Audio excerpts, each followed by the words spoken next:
오늘은 계속해서 민수기 22장 이어서 말씀을 전하려고 합니다. 지난 시간 우리는요, 이스라엘 백성들이 모압 평지에 진을 치고 있는 동안 그들이 전혀 알지 못하는 곳에서 하나님이 그를 위해 이미 일하고 계심을 보았습니다. 그렇죠. 하나님이 일하셨어요. 이스라엘은 그저 모압 평지에 진을 치고 있었을 뿐입니다. 그저 지극히 평범한 일상을 살아내고 있었던 거예요. 늘 똑같이 반복되는 삶을 그들은 살고 있었을 뿐이었습니다. 그러나 하나님께서는 그 이스라엘을 위한 일을 행하시고 계셨던 거예요. 이 말씀을 통해 우리가 깨닫고 고백하게 되는 것은 무엇입니까? 그래요, 여러분.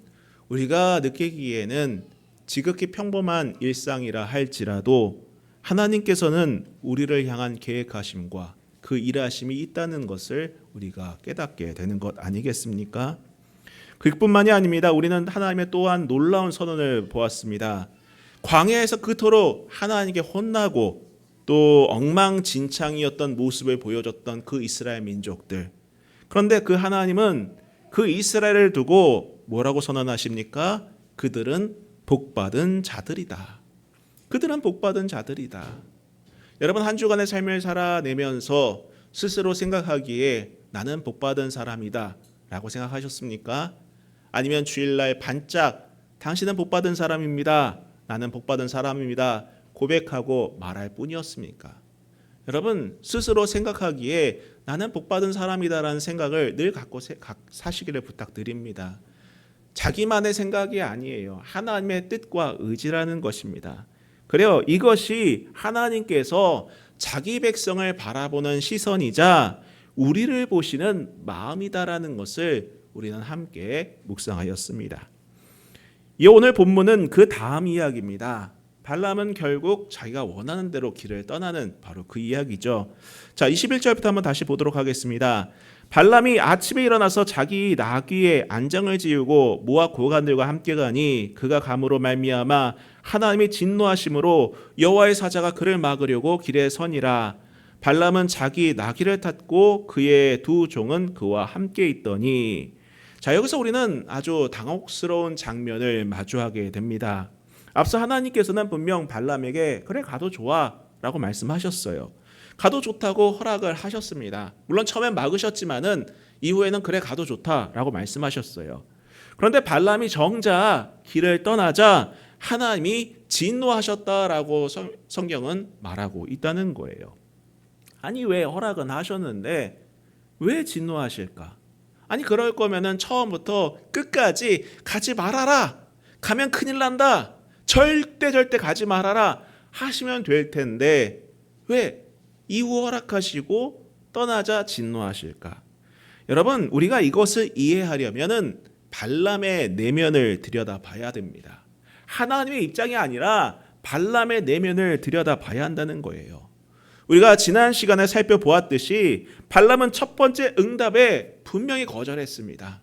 가지 말아라 했을 때 네, 안 가겠습니다. 순종은요, 그 다음 이야기가 없는 거예요. 그것으로 끝나는 겁니다. 네, 그렇게 하겠습니다. 끝이에요. 그러나 발람은 어떻게 합니까? 더 높은 사람들이 오고 더 큰 보상이 다가오자 그의 마음이 흔들렸던 거예요. 그의 심정이 흔들렸던 것입니다. 그래서 어떻게 합니까? 하나님께 다시 묻습니다. 이미 그의 마음이 답을 정했고 흔들리고 있었던 거라는 거죠. 그래요, 여러분, 가끔 보면은요, 사람들은요, 그 마음속에 이미 결정을 내린 상태에서 누군가에게 의견을 물어볼 때가 있어요. 그렇지 않습니까? 뭐 단순하게 식당을 가더라도 자기는 메뉴를 정해놨어요. 그러면서 뭐 먹을래? 우리 뭐 먹을까? 묻는 사람이 있다는 거예요. 그렇지 않습니까? 참 듣다 보면은 가끔은 아니, 그럴 거면 본인이 먹고 싶은 걸 얘기하고 이거 먹자고 얘기하지 왜 그걸 우리에게 물어볼까 생각이 들지 않겠습니까? 그래요, 그 질문을 받는 상대방은 대부분 그것을 알아요. 이 사람이 어떤 의도로 말하는지를 압니다. 이 사람이 진짜 의견을 구하는 것인지 아니면 자신의 결정을 확인받고 싶은 것인지 진심으로 어떻게 해야 할지 몰라서 묻는 사람과 이미 답을 정해놓은 사람은 그 동의를 구하는 방식, 질문을 구하는 방식이 분명 다르다는 거예요. 사실 저는요, 뭐 식당뿐만이 아닙니다. 목회를 하면서 청년 사역, 뭐 중고등부 사역을 하면서 그런 경우를 종종 겪어봤어요. 입이 담을 정해놓고 와서 물어봅니다. 목사님 어떻게 할까요? 그럼 저는 뭐라고 말하겠습니까?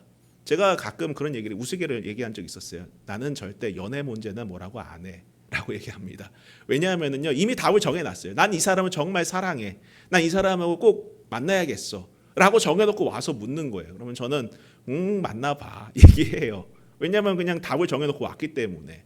안 된다라고 말하면 저만 역적이 되더라고요. 그래서 그냥 해봐 이렇게 얘기할 때가 많이 있었습니다. 왜냐하면 보이거든요. 이게 안 보이는 것 같은데 보입니다. 발람이 두 번째로 하나님께 물은 것도 똑같습니다, 여러분. 그는 이미 마음이 기울어져 있었던 거예요. 어디에 기울어져 있던 겁니까? 난 가야겠다. 이 높은 사람을 따라가고 이 큰 보상을 나는 포기할 수 없다. 가야겠다. 나 마음을 정하는 거예요. 하나님은 그것을 아셨습니다. 그래서 그래 네 마음대로 해. 허락은 하셨지만은 그 마음 자체는 기뻐하지 않으셨던 거예요. 그래요, 여러분. 하나님이 가도 좋다고 하신 것은 발람이 가는 것을 기뻐하셔서가 아닙니다. 발람이 가겠다는 마음을 이미 품었기 때문이에요. 이미 그가 정해 놓았기 때문입니다. 그래서 하나님은 그 길을 허락하시되 그 길 위에서 당신의 뜻을 이루려 하신 거예요. 가봐라. 가지만 나는 내 뜻을 너의 길에서 이루겠다라는 것입니다. 그래요, 여러분. 발람은 자기 뜻대로 길을 떠났다고 생각했지만은 그 길은 이미 누구의 손에 있었던 것입니까? 하나님의 손에 있었던 거예요. 여러분, 우리가 여기서 주의할 것이 있습니다. 하나님이 허락하셨다고 해서 그것이 하나님이 기뻐하신다는 뜻은 아닐 수도 있어요. 아닐 수도 있습니다. 우리가 만약에 이미 마음의 결정을 해놓고 하나님의 뜻을 구한다면은요, 물론 우리는 종종 그거에 대한 그 답을 얻었다고 생각하고 그 원하는 방향으로 가려고 할 때가 있어요. 제가 예전에도 말씀드렸죠. 어떤 사람이 어떤 사업을 하려고 했습니다. 어떤 사업을 하려고 했는데 그걸 놓고 기도했어요. 하나님 갈까요 말까요? 근데 문제는요, 이 사람은 마음의 답을 정해놨던 거예요. 그리고선 그 길을 갔습니다. 가고 나서 사업이 망했어요. 그리고 원망하는 거예요. 하나님, 아니 하나님께서 허락하셔서 사업을 했는데 왜 사업이 안 되고 망합니까? 근데 여러분 잘 생각해 보세요. 그건 누구의 결정이었던 것입니까? 자기 자신의 결정이었던 거예요. 맡김은 그런 게 아닙니다. 맡김은 그런 게 아니다라는 거예요. 그래요, 여러분. 우리가 원하는 방향으로 고집부려 간다 할지라도 하나님은 그 길 위에서도 여전히 일하고 계신다는 것을 우리는 오늘 말씀을 통해서 발견할 수 있는 거예요. 우리의 선택을 통해서도 또 우리의 실수를 통해서도 하나님은 그분의 뜻을 이루어 가신다는 것, 우리는 그것을 믿고 고백할 수 있어야 합니다. 자, 계속해서 23절 말씀 보겠습니다. 나귀가 여호와의 사자가 칼을 빼어 손에 들고 길에 선 것을 보고 길에서 벗어나 밭으로 들어간지라.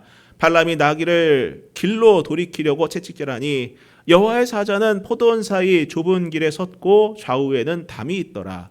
나귀가 여호와의 사자를 보고 몸에 담을 대고 발람의 발을 그 담에 짓누름에 발람이 다시 채찍질하니 여호와의 사자가 더 나아가서 좌우로 피할 데 없는 좁은 곳에 선지라. 나귀가 여호와의 사자를 보고 발람 밑에 엎드리니 발람이 노하여 자기 지팡이로 나귀를 때리는지라. 여러분, 이 장면이 참 놀랍지 않습니까? 발람은 당대에 이름 있는, 명망 있는 영적 능력자였어요. 그가 복을 빌면 복을 얻고 저주를 하면 저주를 받는다는 그러한 명성이 있던 영적 능력자였습니다. 그런데 그런 영적 능력자가 보지 못한 것을 누가 봅니까? 그의 나귀가 보았다는 거예요. 본문에 보면 나귀가 길을 벗어납니다. 그러니까 발람이 나귀를 때리죠. 또 이제 천사가 서 있는 걸 보고서는 나귀가 답에 붙습니다. 발람이 발에 진이 이어지죠. 그러자 발람이 또 나귀를 때려요. 이번 나귀가 엎드립니다. 그러자 발람이 일어나라고 또 때린다는 거예요. 왜 이런 일이 벌어진 것입니까? 우리는 알죠. 나귀는 천사를 피하려고 했던 거예요. 오히려 자기가 태우고 있는 주인을 살리려고 그러한 일을 벌였던 것입니다. 그러나 발람은 그것을 보지 못했어요. 오히려 그러한 행동들을 나귀가 반항한다고, 나귀가 내 앞길을 막는다고 여기고 그 나귀를 채찍질했던 것입니다. 이 장면에서 성경은 날카로운 역설을 보여줍니다. 영적인 것을 보는 능력이 가졌다고 여겨지던 그 선지자가 정작 중요한 영적 현실을 보지 못했다라는 거예요. 봐야 될 것을 보지 못하고 있는 겁니다. 반면 짐을 나르는 나귀는 그것을 보았다는 것입니다. 이것이 우리에게 주는 경고가 있습니다. 무엇이죠? 영적인 것에 익숙해진 것이 영적인 것을 바르게 본다는 것은 아니다라는 거예요. 우리는 가끔 그런 생각합니다. 신앙생활 오래 한 사람이, 기도 깊게 하는 사람, 그런 사람의 말이 영적 능력이 있다, 영적으로 바르게 본다 생각할 수가 있다는 거예요. 그렇지 않을 수도 있다는 것입니다. 그래야 발람은 영적 세계와 오랜 접촉을 했지만 정작 하나님의 사자를 보지 못했습니다. 우리도 오랜 신앙생활을 했다고 해서 하나님이 지금 내 삶에 무엇을 하고 계신지 자동으로 알게 되는 것은 아니에요. 자동으로 알게 되는 것은 아닙니다. 오히려 그런 익숙함이 영적 감각을 무디게 만들 수도 있다는 것을 우리는 늘 경계해야 합니다. 특별히 여러분, 기도 많이 한다는 분들, 신앙생활 오래 했다는 분들, 그 익숙함에 경계하시길 부탁드립니다. 그래서 우리는 늘 겸손해야 돼요. 늘 겸손해야 됩니다. 운전도 그렇지 않습니까? 운전하는 사람 중에서 그런 격언이 있습니다. 늘 초보 운전처럼 해라. 늘 초보 운전처럼 하라는 말이 뭐예요? 운전도 사실은 오래 하다 보면 익숙해져요. 이쯤이야 하다 보면 사고 나는 거예요. 이 정도쯤이야 하면 사고 나는 겁니다. 그래서 보통 면허 따고 3년 이후부터 사고가 난대요. 그런 얘기가 있더라고요. 익숙함을 경계하십시오. 늘 하나님의 뜻을 분별하는 겸손함이 저와 여러분에게 있기를 축복합니다. 자, 28절부터 또 읽어보겠습니다. 여호와께서 나귀의 입을 여시니 발람에게 이르되 내가 당신에게 무엇을 하였기에 나를 이같이 3번이나 때리느냐. 발람이 나귀에게 말하되 내가 나를 거역하기 때문이니 내 손에 칼이 있었다면 곧 너를 죽였으리라. 나귀가 발람에게 이르되 나는 당신이 오늘까지 당신의 일생 동안 탄 나귀가 아니냐. 내가 언제 당신에게 이같이 하는 버릇이 있었더냐. 그가 말하되 없었느니라. 자, 오늘은 참 재미난 이야기가 들립니다. 그렇죠? 아이들에게 읽어줄 법한 우화 같은 얘기가 보인다는 거예요. 하나님께서 나귀의 입을 여십니다. 짐승이 말을 하죠. 와, 이게 뭐지? 그래서 일반적인 사람들은 이걸 보면서 이거는 우화야 라고 생각할 수도 있을 것 같아요. 근데 여러분 보세요. 참고로 성경 안에는 짐승이 말하는 게 딱 2번 나옵니다. 2번 나와요. 한 번은 어디서 나옵니까, 여러분? 창세기 에덴 동산에서 뱀이 말을 합니다. 뱀이 하와를 유혹할 때 말하지 않습니까? 그리고 2번째가 바로 오늘 본문에 나오는 거예요. 본문에 나귀가 말하는 것입니다. 그런데 여러분, 우리가 이 장면을 읽으면서 우리가 먼저 물어야 할 것은 어라, 나귀가 말을 하네 라는 것이 아니에요. 어떻게 나귀가 말을 할 수 있지가 아닙니다. 바로 하나님이 왜 하필 나귀를 통해서 말씀하셨는가예요. 그 질문을 해야 된다는 것입니다. 어라, 나귀가 말을 하네가 아니라 하나님이 왜 나귀를 통해서 말하게 하셨을까라는 것입니다. 여러분 한번 생각해 보세요. 하나님께서는 직접 발람에게 말씀하실 수도 있었어요. 그렇지 않습니까? 이미 하나님께서 말씀하셨습니다. 가지 말아라. 가지 말아라. 말씀하셨어요. 다시 한번 하나님께서 발람에게 말씀하실 수도 있었습니다. 그런데 이번에는 나귀를 통해서 말하게 하십니다. 왜입니까? 여러분, 나귀를 통해 말씀하신다는 것은 이 말씀의 무게가 말씀을 전달하는 존재의 품격에 달려있지 않다는 것을 보여준다는 거예요. 하나님의 말씀은 어떤 통로를 통해서든지 전달되어질 수 있습니다. 우린 그것을 알아야 돼요. 알아야 된다는 것입니다. 그리고 동시에 이것은 발람을 향한 날카로운 지적이에요. 여러분, 발람보다 나귀가 더 영적으로 민감하다는 것 아니겠습니까? 여러분, 오늘 시대를 살아가면서 하나님의 음성을 듣는 법은 다양하게 올 수 있다는 것을 우리는 꼭 기억해야 합니다. 어떤 유명한 목사님 혹은 저를 통해서만 오는 것은 아닐 수도 있어요. 여러분의 자녀를 통해서, 여러분의 지인을 통해서, 지나가는 사람을 통해서도 그 메시지가 전달될 수도 있다는 거예요. 민감하시길 부탁드립니다. 귀를 기울이시길 부탁드립니다. 깨어 있으시길 부탁해요. 누구의 말이니 무시해도 좋겠다라는 것이 아닙니다, 여러분. 권위 있는 사람의 말이니 모든 게 맞겠다라는 것도 아니다라는 거예요. 여러분, 그리고 나귀의 말도 주목할 만합니다. 뭐라고 말합니까? 나는 당신이 오늘까지 어려서부터 타온 나귀가 아닙니까? 내가 당신 이같이 행하는 버릇이 있었습니까? 아주 매우 이성적이고 논리적인 말 아닙니까? 발람은 나귀와 대화를 나누면서도 이 상황의 비정상적인 것을 인식하지 못하고 있었던 거예요. 그만큼 그의 영적인 상태가 무뎌져 있었던 것이라는 거죠. 여러분, 이처럼 하나님은 때로 우리가 전혀 기대하지 않는 곳에서, 전혀 기대하지 않는 방식으로 말씀하실 수 있습니다. 그 말씀을 놓치는 이유는 대부분 우리가 하나님은 특정한 방식으로만 올 것이다, 특정한 방식으로만 말할 것이다 라는 고정관념이 있기 때문이다라는 거예요. 여러분, 지금도 하나님은 내 주변의 가장 평범한 것을 통해서, 가장 예상치 못한 방식을 통해서 말씀하고 계시는데 우리가 행여 그것을 놓치고 있지는 않은지 깨어있기를 부탁드립니다. 깨어있기를 부탁드립니다. 자, 31절도 읽어보겠습니다. 그때에 여호와께서 발람의 눈을 밝히심에 여호와의 사자가 손에 칼을 빼들고 길에 선 것을 그가 보고 머리를 숙이고 엎드리니 여호와의 사자가 그에게 이르되 너는 어찌하여 내 나귀를 이같이 3번 때렸느냐? 보라, 내 앞에서 네 길이 사악함으로 내가 너를 막으려고 나왔더니 나귀가 나를 보고 이같이 3번을 돌이켜 내 앞에서 피하였느니라. 나귀가 만일 돌이켜 나를 피하지 아니하였다면 내가 벌써 너를 죽이고 나귀는 살렸으리라. 여러분, 31절이 이 본문의 전환점입니다.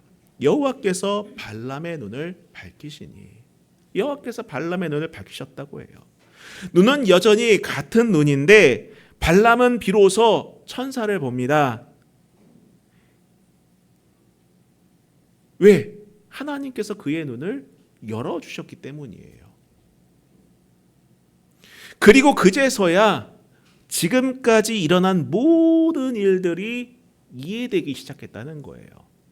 그 전까지 이해하지 못했어요. 왜 이런 일이 일어나는지 몰랐습니다. 그저 그가 할 수 있는 것은 뭐예요? 이 나귀가 내 앞길을 막아서고 있구나, 나를 도와주지 못하고 있구나, 나의 장애물이 되고 있구나 라고 생각할 뿐이었다는 거예요. 그런데 하나님께서 그의 눈을 밝히시니까 비로소 그 모든 상황을 이해하게 된 거예요. 나귀가 왜 길에서 벗어났는지, 왜 담에 붙었는지, 왜 엎드렸는지, 이 모든 것들이 새롭게 보이기 시작했다는 거예요. 상황이 바뀐 것이 아닌데 새롭게 보이기 시작했던 것입니다. 여러분, 천사의 말은 충격적입니다. 나귀가 나를 보고 나를 3번이나 피하였으니 나귀가 만일 나를 피하지 아니었다면 내가 벌써 너를 죽이고 나귀는 살렸을 것이다. 발람이 무능하고 고집스러운 나귀라 여기며 때렸던 그 나귀가 실제로는 발람의 생명을 3번이나 살렸던 거예요. 그래요, 여러분. 발람은 아무것도 몰랐습니다. 발람은 아무것도 몰랐어요. 나귀가 지금 자신을 살리고 있다는 것도, 천사가 길을 막고 있다는 것도, 자신이 죽음의 문턱을 3번이나 넘나들었다는 것도 발람은 전혀 눈치채지 못하고 있었습니다. 그저 내가 원하는 대로 나귀가 움직여지지 않는다고 해서 화내고 분노할 뿐이었다는 거예요. 그러나 실상은 그 지체함이, 그 멈춤이, 그 불편함이 발람을 살리고 있었던 겁니다. 이를 통해 우리가 깨닫게 되는 것이 있습니다. 우리의 삶 속에서도 지체되는 것들이 있어요. 내가 원하는 것은 이렇게 가는 건데 이게 내 생각대로 안 된다는 거예요. 내 의지대로 안 됩니다. 아니, 왜 얘가 이쪽으로 가지? 왜 내 인생이 멈추는 거지? 왜 내 발을 짓눌러서 나를 아프게 하고 고통스럽게 하지? 왜 주저앉지? 등등의 이유로 여러분, 우리는 때로는 내 뜻대로 안 되는 것으로 인해 괴로워하고 분노하고 화낼 때가 있어요.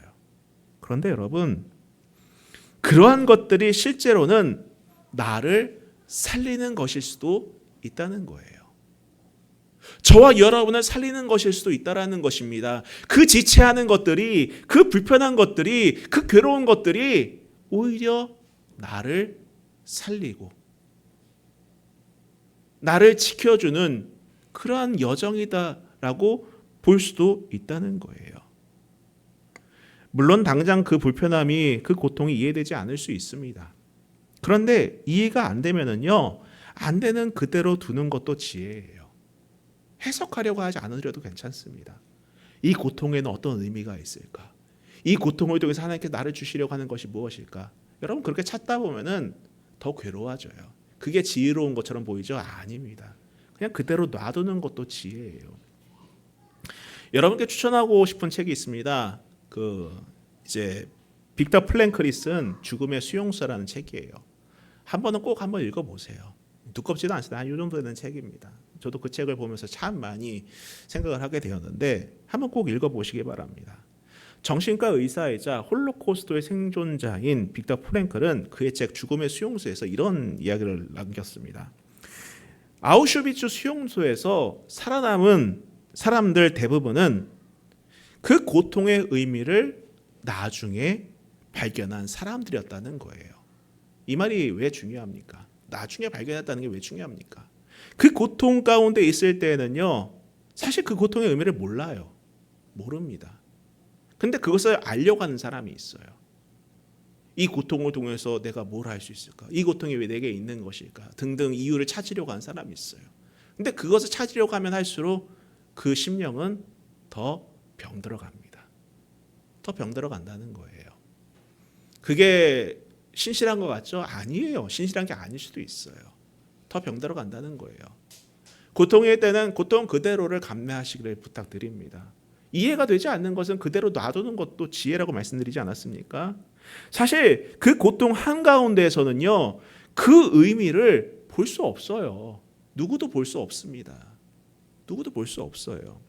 그러나 그 시간을 지나온 후에야 비로소 그 고통이 자신을 어떻게 만들었는지 보였다는 거예요. 여러분, 발람이 천사를 본 순간도 그렇습니다. 눈이 열리니까 지금까지 일어난 모든 일들이 새롭게 보이기 시작했다는 거예요. 나귀가 왜 그랬는지 모든 장면이 이해되기 시작했던 거예요. 고통과 막힘의 의미는 그것을 통과한 후에야 비로소 보일 때가 많습니다. 지금은 몰라요. 지금은 몰라요. 여러분, 그 안에서 고통 속에서 고통의 의미를 찾으려고 하지 마세요. 오히려 찾으려고 안 하는 것도 지혜예요. 그땐 모릅니다. 그러나 통과한 후에야, 하나님께서 눈을 열어주신 후에야 그 의미에 대해서 깨닫고 고백하고 안도의 한숨을 내쉬며 감사할 수 있다는 겁니다. 여러분, 우리도 언젠가는요, 현재의 어려움들이 어떤 의미였는지 깨닫게 되는 때가 반드시 옵니다. 반드시 와요. 그러니 소망 안에 있기를 부탁드립니다. 하나님을 믿고 하나님께 일하신다는 사실을 확신하면서 소망을 잃어버리지 않고 오늘의 삶을 감당해낼 수 있기를 축복합니다. 쉽지 않겠죠. 쉽지 않겠죠. 그러나 감당하시길 부탁드립니다. 왜? 우리가 새롭게 보는 날이 온다는 거예요. 올까 말까가 아닙니다. 반드시 옵니다. 반드시 온다는 거예요. 34절부터 읽고 마치도록 하겠습니다. 발람이 여호와의 사자에게 말하되 내가 범죄하였나이다. 당신이 나를 막으려고 길에 서신 줄을 내가 알지 못하였나이다. 당신이 이를 기뻐하지 아니하시면 나는 돌아가겠나이다. 여호와의 사자가 발람에게 이르되 그 사람들과 함께 가라. 내가 내게 이르는 말만 말하였지니라. 발람이 발락의 고관들과 함께 가니라. 자, 발람은 고백하죠. 내가 범죄하였습니다. 비로소 깨닫게 되는 거예요. 처음으로 자신의 잘못을 인정하는 장면 아니겠습니까? 그리고 천사는 말하죠. 이제 그만 갈까 하니까는요. 가라. 가되 내가 이르는 말만 해라. 이것이 이 본문 전체를 통해 하나님이 말씀하시는 것입니다. 발람이 어떠한 마음으로 가든 발락이 또 무엇을 원하든 이 모든 것은 하나님의 통치와 섭리 안에 있다는 거예요. 여러분, 하나님의 통치하심을 믿고 담대하시기를 축복합니다. 정리하겠습니다. 오늘 성경은 우리에게 세 가지를 보여줍니다. 가장 먼저 무엇입니까? 첫 번째로는 하나님께서는 보이지 않는 곳에서도 일하시는 분이시다라는 거예요. 여러분, 이 사실을 꼭 믿으시기를 부탁드립니다. 신앙 용어 중에서 이신론이라는 게 있어요. 이신론이라는 것은 어떤 의미냐면요. 하나님께서 이 땅을 지어 놓으시고 그대로 돌아가게 놔두신 다음에 개입은 안 하신다라는 논리예요. 이것은 잘못된 논리입니다. 근데 많은 사람들 중 어떤 사람들은 그런 생각을 갖고 있는 사람들도 있긴 해요. 하나님은 일 안 하시는 분이야. 그냥 우리를 방관하시는 분이야. 아니다라는 거예요. 여러분, 오늘 성경에서도 발람의 눈에 보이지는 않았지만 천사는 거기 있지 않았습니까? 그렇죠? 나귀는 그것을 보았어요. 여러분, 지금 우리가 눈에 보이지 않는다고 해서 하나님이 안 계신 게 아니에요. 지난 시간에도 말씀드렸다시피 보이지 않는 곳에서 하나님께서는 이미 일하고 계시다는 거예요. 단지 우리가 보지 못할 뿐입니다. 내가 원하는 무언가, 내가 가고자 하는 그 길이 있다면은 여러분, 어디선가는 그게 만들어져야지 생기는 것 아니겠습니까? 내가 원하는 것이 있다면 어디선가 그것이 생산되어지고 준비되어져야지만이 내가 그곳을 향해 갈 수 있는 것 아니겠습니까? 상식적으로 한번 생각해 보세요. 준비되지 않은 곳에 우리가 어떻게 가겠습니까? 준비되지 않은 상황에서 우리가 어떻게 그곳을 향해 나아갈 수 있겠습니까? 그 준비하심을 누가 하신다고요? 하나님이 지금도 행하고 계시다라는 거예요. 내 미래에 대한 일로, 앞일로 인해 근심하시는 분들 꼭 기억하시길 부탁드립니다. 무엇을 먹을까? 무엇을 마실까? 어떠한 일을 행할까? 어디를 향해야 될까? 여러분, 그 모든 것들이 어디선가는 준비돼야지만 우리에게 오는 건 아니겠습니까? 그 일을 하고 계시다고요. 그 일을 행하고 계시다고요. 여러분, 지금 내가 비록 아무것도 보이지 않는다고 한다면 이렇게 기도하세요. 하나님, 내 눈을 열어주옵소서. 내 눈을 열어주옵소서. 발람의 눈을 여신 그 하나님이 우리의 눈을 여실 수 있으십니다. 그리고 무엇보다 우리의 마음 가운데 하나님이 지금도 일하고 계심을 저는 믿고 확신합니다. 라는 고백이 저와 여러분의 고백이 되기를 축복합니다. 두 번째로는요. 하나님은 예상치 못한 곳에서도 말씀하실 수 있다는 거예요. 나귀를 통해 말씀하신 하나님이십니다.